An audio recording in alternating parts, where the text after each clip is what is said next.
ಜೊತೆಗಾರ ಸುಂದರನಾಗಿರಲಿ ಬಿಡಲಿ, ಆದರೆ ಗೌರವವನ್ನು ಕೊಡುವಂತನಾಗಿರಬೇಕು.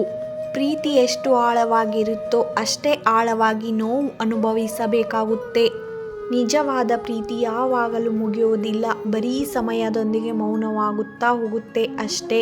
ಯಾವ ಸಂಬಂಧಗಳು ತುಂಬ ಆಳವಾಗಿರುತ್ತೋ ಸಣ್ಣತನದ ಗದ್ದಲ ಮಾಡುವುದಿಲ್ಲ. ಎಲ್ಲಿ ತೋರಿಕೆ ಇರುವುದಿಲ್ಲವೋ ಆ ಸಂಬಂಧ ತುಂಬ ವಿಶೇಷವಾಗಿರುತ್ತೆ. ಈಗಿನ ಕಾಲದ ಸುಳ್ಳು ಪ್ರೀತಿಯು ವಿಧ ವಿಧದ ರೂಪದ್ದಾಗಿದೆ. ಯಾರು ಎಷ್ಟು ಹೇಳುತ್ತಾರೋ ಅವರನ್ನೇ ಜಾಸ್ತಿ ಇಷ್ಟಪಡುತ್ತಾರೆ. ಯಾರು ಪ್ರಾಮಾಣಿಕರಾಗಿರುತ್ತಾರೋ ಅವರು ಎಲ್ಲರೊಂದಿಗೆ ಸುಮ್ಮನೆ ಗೆಳೆತನವನ್ನು ಬೆಸೆಯುವುದಿಲ್ಲ. ಯಾರಾದರೂ ನಿಮ್ಮೊಂದಿಗೆ ಕೋಪದಿಂದ ಮಾತನಾಡುತ್ತಿದ್ದರೆ ಅವರೊಂದಿಗೆ ಮೌನವಾಗಿರಿ ಮತ್ತು ಲಕ್ಷ್ಯವಿಟ್ಟು ಅವರ ಮಾತನ್ನು ಕೇಳಿ. ಯಾಕೆಂದರೆ ಕೋಪದಲ್ಲಿ ಯಾವಾಗಲೂ ಮನುಷ್ಯ ಸತ್ಯವನ್ನೇ ಮಾತನಾಡುತ್ತಾನೆ. ಜೀವನದಲ್ಲಿ ಕೆಲವು ಗಾಯಗಳು ಹೇಗಿರುತ್ತದೆ ಎಂದರೆ ಅವುಗಳನ್ನು ವಾಸಿ ಮಾಡಲು ಆಗುವುದಿಲ್ಲ, ಆದರೆ ಅವುಗಳನ್ನು ಮುಚ್ಚಿಡುವ ಕಲೆ ಮಾತ್ರ ಕರಗತವಾಗಿ ಬಿಟ್ಟಿರುತ್ತದೆ. ಕೆಟ್ಟ ಸಮಯವು ನಿಮ್ಮ ಜೀವನದ ಎಂತಹ ಕಹಿ ಸತ್ಯವನ್ನು ತೋರಿಸುತ್ತದೆ ಎಂದರೆ ನೀವು ಒಳ್ಳೆಯ ಸಮಯದಲ್ಲಿ ಇರುವಾಗ ಅದರ ಕಲ್ಪನೆ ಕೂಡ ಮಾಡಿರುವುದಿಲ್ಲ.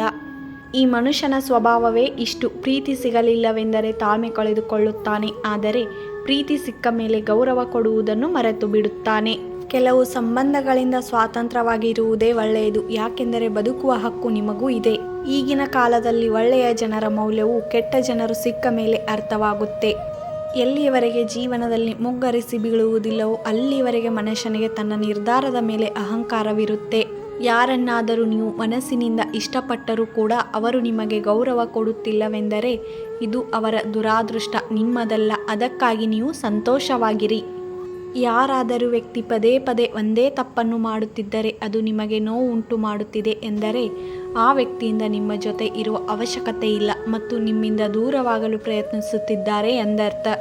ಅವರಿಗಾಗಿ ಜಗತ್ತಿನ ಎಲ್ಲ ಖುಷಿಯನ್ನು ಖರೀದಿಸಲು ಎಷ್ಟು ಮುಗ್ಧರಾಗಿದ್ದೆವು ಎಂದರೆ ಅವರು ನಮಗಾಗಿ ಒಂದು ಕಾಗದದ ಹೂವನ್ನು ಖರೀದಿಸಿಕೊಡಲಿಲ್ಲ ಎಂಬುದರ ಅರಿವೇ ಆಗಲಿಲ್ಲ.